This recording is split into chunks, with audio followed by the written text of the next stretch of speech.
Chers amis, les paroles du Christ nous touchent tout particulièrement ce matin par leur actualité, par leur vérité. Il est inévitable, dit Jésus, que surviennent des scandales, des occasions de chute, mais malheureux celui par qui cela arrive. Oui, il nous faut oser regarder en face le scandale du péché qui atteint l'Église tout entière. Il nous faut sortir du trop long silence coupable de l'Église et de la société et entendre les souffrances des victimes. Les actes pédophiles, ces crimes si graves, brisent l'innocence et l'intégrité d'enfants et de jeunes. Oui, il nous faut oser prendre tous les moyens pour que la maison Église devienne un lieu sûr. Oui, il nous faut, comme le demande le pape François, demander pardon pour les péchés commis par les autorités ecclésiastiques qui ont couvert les auteurs d'abus et ignoré la souffrance des victimes. Quand il s'agit des plus fragiles, des plus faibles, des petits, Jésus parle haut et fort. Ainsi, les enfants sont la figure même des vrais disciples. Laissez les enfants venir à moi, ne les empêchez pas, car le royaume de Dieu est à ceux qui leur ressemblent. D'où dans l'Évangile que nous venons d'entendre cette condamnation si claire, si vigoureuse, de ceux qui scandalisent et méprisent les petits. Il vaut mieux qu'on lui attache au cou une meule en pierre et qu'on le précipite dans la mer, plutôt qu'il ne soit une occasion de chute pour un seul des petits que voilà. Il n'y a pas d'excuse ou de demi-mesure pour les actes commis sur un seul de ces petits. Il y a cette condamnation sans appel du Christ face au scandale vis-à-vis d'un seul de ces petits. L'Évangile ne transige pas avec ce qui porte atteinte et méprise la dignité de tout homme, et encore plus quand il s'agit des plus faibles. Ainsi, Jésus invite ses disciples à la vigilance. Prenez garde à vous-même. Tenez-vous sur vos gardes, gardez votre cœur en éveil, maintenez vive votre volonté et forte votre conscience face à ce mal qui brise la vie d'un être fragile.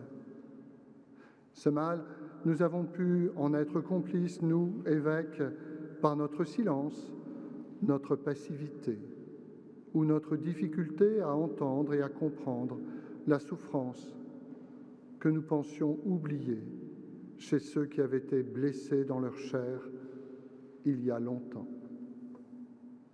Nous avons voulu sans doute sauvegarder l'image de respectabilité de l'Église par peur du scandale, en oubliant qu'elle est sainte et composée de pécheurs.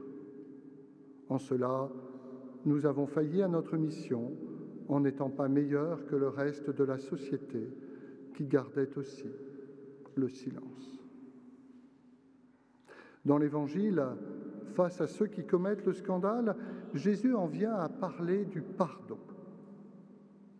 Il nous demande d'interpeller vivement le frère qui a péché, de l'inviter à reconnaître sa faute, aussi grave soit-elle, et seulement alors, s'il se repent, de lui pardonner. Si ton frère, nous dit Jésus, a commis un péché, fais-lui de vifs reproches, et s'il se repent, pardonne-lui. Et par deux fois dans l'Évangile, Jésus affirme que le pardon ne peut être accordé au pécheur que s'il se repent. Ce pardon, comprenons bien que pour les victimes, il est souvent si difficile, parfois impossible à donner. Car ce pardon s'écrit au terme d'un long chemin dans la mémoire douloureuse des souffrances qu'ont vécues les victimes. Pardonner n'est pas oublier. Pardonner demande d'abord ce temps nécessaire où peu à peu se fait la vérité, où peu à peu des mots sont possibles pour dire l'indicible douleur, où la justice et le droit sont convoqués et désignent clairement la faute et le coupable. Pardonner est en premier lieu l'affaire des victimes, mais cela n'est possible que si les auteurs sortent de tout déni, prennent véritablement conscience du mal commis et manifestent un repentir qui ne soit pas seulement des mots, mais une profonde repentance et une volonté ferme d'un travail profond sur eux-mêmes. Ainsi, frères et sœurs, en écoutant le Christ nous parler ainsi du scandale, du mépris des plus petits, mais aussi du pardon et de la repentance des pécheurs, nous avons envie de dire, peut-être même de supplier comme les disciples dans l'Évangile, « Seigneur, augmente en nous la foi ».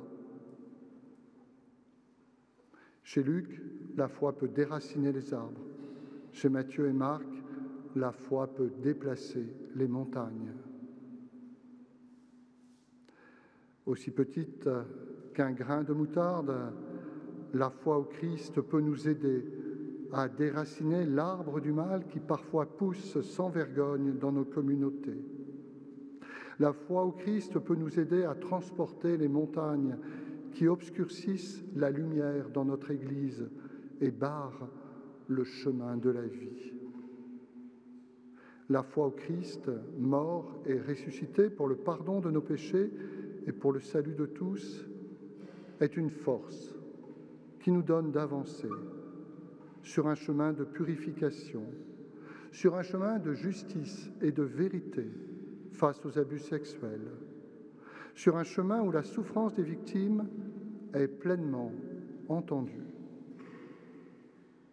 Ce chemin demande beaucoup d'écoute et d'attention, et nous, évêques, nous devons nous y engager fermement et prendre toute notre part à cette lutte contre ces actes scandaleux et criminels qui touchent les plus petits. Alors, faisons nôtre cette prière.